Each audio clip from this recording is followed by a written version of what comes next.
When my husband died, I thought the hardest chapter of my life had finally closed.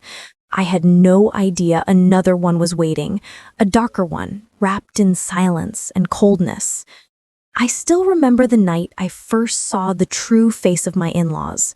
The rain was falling hard, tapping on the windows like a warning. My little boy, Adam, was asleep in my arms. He was only 4, too young to understand loss, too young to feel the weight I now carried alone. My mother-in-law stood at the doorway, her arms crossed, her eyes colder than the weather outside. "You cannot stay here long," she said. Her voice didn't tremble. Mine almost did. I tried to smile. "I just need a few weeks, just until I can stand again." She looked at me the way someone looks at a stranger, not a daughter-in-law who had been part of the family for 8 years. "A widow brings bad luck," she said softly. "My son is gone. We do not want more shadows in this house." Her husband didn't say a single word. He just stared at the floor as if silence could hide cruelty. That night, I sat on the edge of the bed, holding Adam, watching the lamp flicker. I felt small, lost, afraid. But I kept telling myself, tomorrow will be kinder. Tomorrow wasn't. The next morning, they told me I had until sunset to leave. No warmth, no comfort, no offer to help us rebuild. Just coldness and a quiet warning that chilled me to the bone.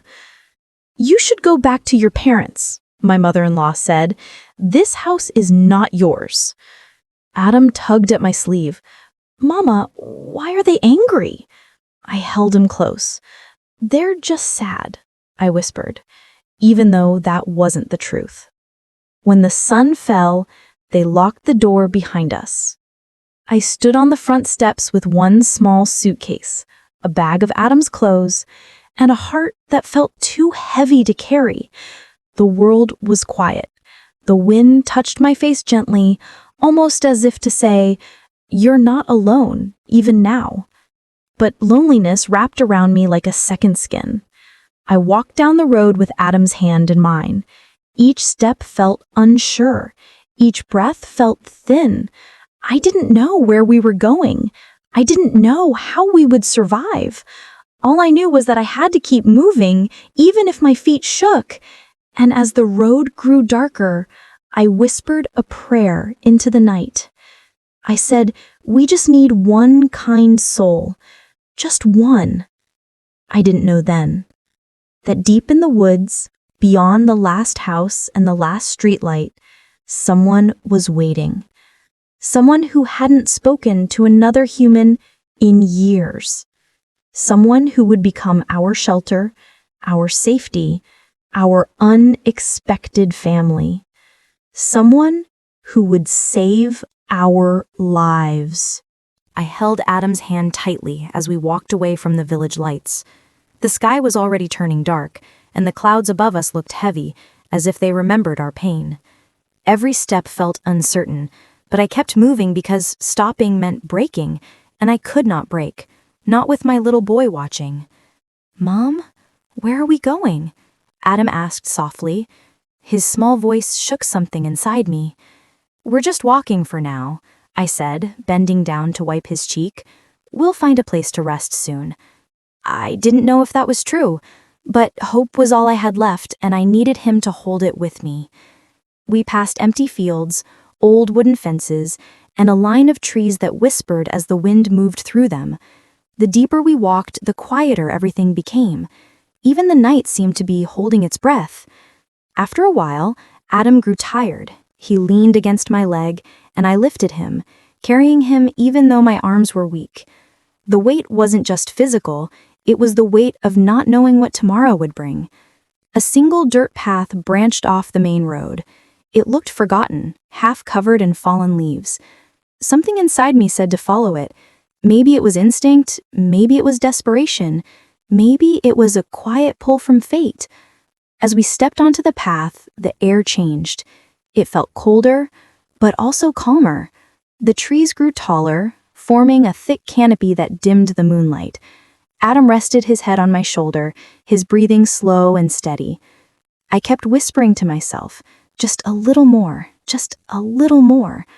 Minutes turned into hours, or at least it felt that way. My legs were shaking and my heart felt heavy.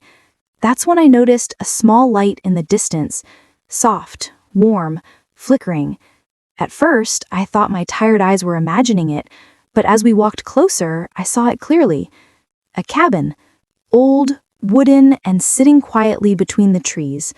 Smoke rose from the chimney, a lantern glowed in the window. It felt like a place forgotten by the world, but alive in its own way. I stood there for a long moment, unsure. I didn't want to bother whoever lived there. I didn't want to face more rejection or coldness. But Adam shivered against me, and that made the decision for me. I walked to the door and knocked softly. For a moment, nothing happened. Then steps, slow, steady, hesitant. The door creaked open, and an older man with a long beard and tired eyes looked at us. His face held no smile, but also no cruelty. He simply stared, as if trying to understand why a woman and a small child were standing at his door in the middle of the night. I swallowed. "Sir, we need help." The man did not speak, but he opened the door wider, and for the first time in days, I felt warmth touch my skin. If you enjoying the story and touch your heart, please like, share, and subscribe to my channel for more emotional stories. The man stepped aside, letting us enter without a single question. The warmth inside the cabin felt almost unreal after the cold night air. A small fire crackled in the stone fireplace, giving the room a gentle orange glow. Adam lifted his head from my shoulder and looked around with sleepy eyes. The man finally spoke, his voice soft but deep. "You're trembling. Sit by the fire." I nodded quietly and lowered myself onto a wooden stool near the flames. Adam sat on my lap, holding onto my shawl. My hands were shaking, partly from the cold, partly from fear, and partly from relief I wasn't sure I trusted yet. The man moved slowly, as if he hadn't shared his space with anyone for a long time. He poured warm water from a kettle into 2 small cups and handed them to us. "Drink," he said. "Thank you," I whispered. He simply nodded, saying nothing more. The warmth of the cup soothed my fingers. The silence in the cabin wasn't uncomfortable. It felt safe. Still, I didn't know who this man was or why he lived so far from everyone. After a few minutes, he sat down across from us. His eyes were sharp, studying us carefully. "You walked here?" he asked softly. "Yes," I said. "We had nowhere else." He didn't ask why. He didn't ask what had happened. Instead, he let the silence rest again, as if he understood that some stories take time to come out. Adam leaned forward a little. "My name is Adam," he said bravely, his small voice echoing in the wooden room. The man's expression softened just slightly. "Hello, Adam." His voice sounded like it had forgotten how to speak gently, but was trying. I took a deep breath. "Sir, if we are a burden, we can leave by morning." He looked at me for a long moment. No one walks these woods at night, and no mother carries a child this far without reason. He glanced at the window, then back at me. "You will stay tonight." Relief washed through me so strongly, I almost cried.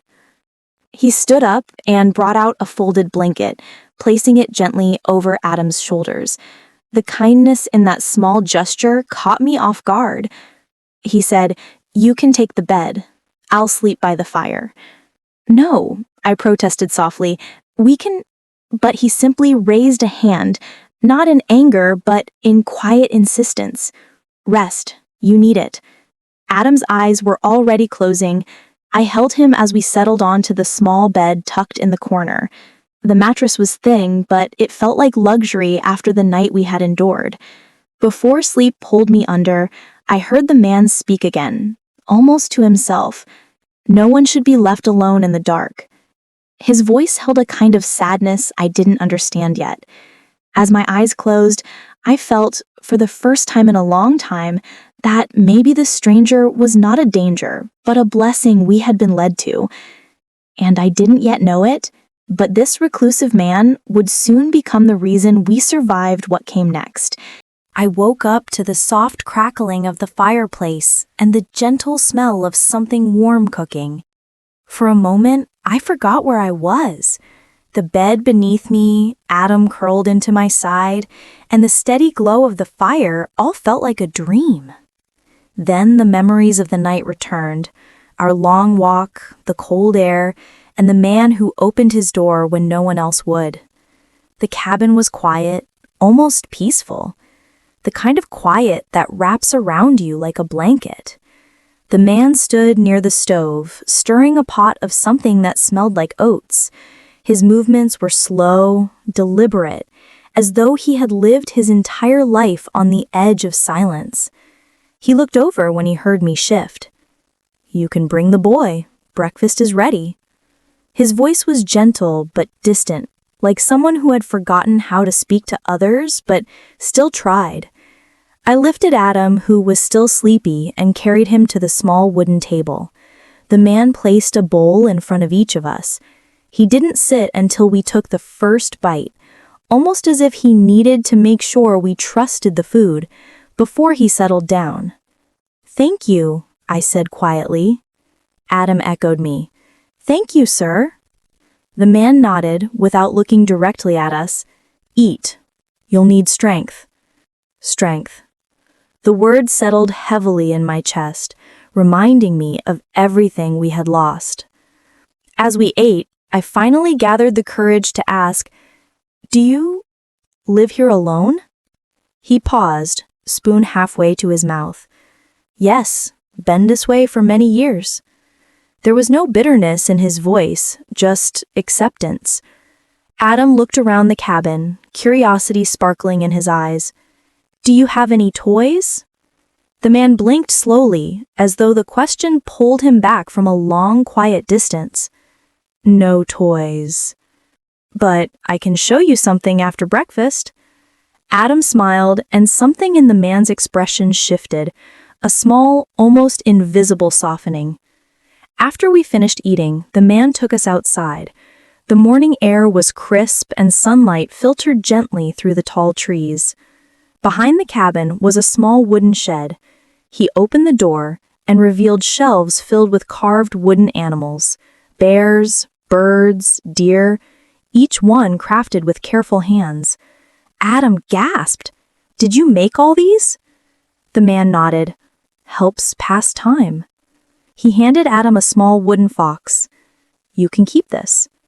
Adam hugged it to his chest, smiling so brightly that it filled my heart with an ache I hadn't felt in a long time. Hope. I watched the man quietly. There was kindness in him, hidden deep beneath layers of silence and solitude. But there was also something else. Something heavy, like a story he had buried so far down he no longer knew how to speak it. And though I didn't know it then, the reason he lived alone, far from everyone, would soon become a part of our story too. If you enjoying the story and touch your heart, please like, share, and subscribe to my channel for more emotional stories. The days that followed moved gently, almost like the slow passing of clouds. The cabin became a place where Adam laughed again. Soft, small laughs, but they were real. He played with the wooden fox the man had given him and followed him around the yard, asking questions only a child could think of. The man answered them in short, simple replies, but each one held more warmth than the last. I tried to help with house chores, but he often stopped me with a quiet shake of his head. "You are a guest," he would say. I didn't feel like a guest. I felt like a burden he didn't know how to remove. But he never treated us that way, not once. One afternoon, as the sun dipped behind the trees, I stepped outside to gather firewood. The woods looked calm, but something in the air felt different. A stillness, almost too deep. The birds had gone quiet, and even the wind seemed to be waiting. That's when I heard branches snapping. Not the small kind that fall under a rabbit's feet. These were heavy, purposeful steps. My heart tightened. I held the basket closer to me and looked around. "Hello?" I called softly, though I wasn't sure why. No answer. Just the quiet return of the forest. I hurried back to the cabin, trying not to show the fear growing inside me. When I entered, the man looked up from sharpening a small carving knife, his eyes focused sharply on my face. "What happened?" he asked me. "Nothing," I said, forcing a smile. "I just thought I heard something." The man stood slowly. "Where?" "Near the trees," I whispered. He didn't speak again. He simply grabbed his old coat, stepped outside, and scanned the woods with eyes that seemed trained to read the smallest detail. After a minute, he returned. "There are tracks," he said quietly. My breath caught. "Animal?" He shook his head. "Men." A chill ran through me. "Men? Out here?" He nodded once. "Footprints, 2 or 3, not from this morning, fresh." Adam, sensing the tension, pressed himself against my legs. The man bent down to look him in the eyes. "You're safe here," he said, his voice steady. But there was something else in his tone, something I had never heard from him before. Worry. He closed the door, secured the latch, and pulled the curtains shut even though daylight still lingered outside. "Is someone looking for you?" he asked me quietly. My throat tightened. I don't know," I whispered. But I did know. Deep down, I knew exactly who would search for us. My in-laws. The ones who turned us out would not want anyone to discover what they had done. They carried their cruelty like a secret that needed burying. And if they were in these woods, we were in danger. I looked at the man, at the stranger who had become our shelter, and for the first time, I wondered if he had saved us by chance, or if something bigger had led us to his door. That night, sleep did not come easily. Even the fire's gentle glow could not warm the worry in my chest. Adam slept curled against me, his small wooden fox held tightly in his hands. I watched the shadows move across the cabin walls, each one whispering a warning I didn't want to hear. The man sat by the window, silent and alert, as though he had done this many times before. His posture was calm, but his eyes stayed fixed on the dark woods outside. I could feel a heaviness in his quiet, as if danger wasn't new to him. "Do people come here often?" I asked softly. He shook his head. "No, that's why it bothered me." The wind tapped gently on the wooden walls. Somewhere far in the distance, a branch snapped. He didn't move from his seat, but I saw his jaw tighten. "Whoever they are," he said slowly, "they weren't hunting or wandering. Their steps were too direct, too purposeful." My heart thudded hard. "Do you think they're looking for us?" He didn't answer right away. Instead, he turned to me with that same unreadable expression. "Tell me the truth," he said quietly. "Why were you walking so far from town? What did you run from?" The truth sat heavy in my throat. My in-laws' cold eyes, the door closing behind us, the warning that I was no longer welcome, the fear that they would twist the story to protect themselves if anyone asked. "I didn't run," I whispered. "We were pushed out." He didn't look surprised, not even a little. What did they want? "I wanted to make sure we disappeared," I said, my voice trembling despite my effort to stay calm. "A widow and a child? We were an inconvenience." The man looked down at his hands, as though remembering something painful. "You're not the first," he murmured. "What do you mean?" But he didn't answer. Instead, he stood, walked to the door, and checked the latch once more. The quiet in the room changed, deeper, heavier. People hide cruelty behind respectability, especially families who fear shame more than doing what is right. His words settled in my heart like stones. After a long pause, he spoke again. If those tracks belong to the men who pushed you out, they might return. They might not want anyone knowing how they treated you. Cold fear washed over me.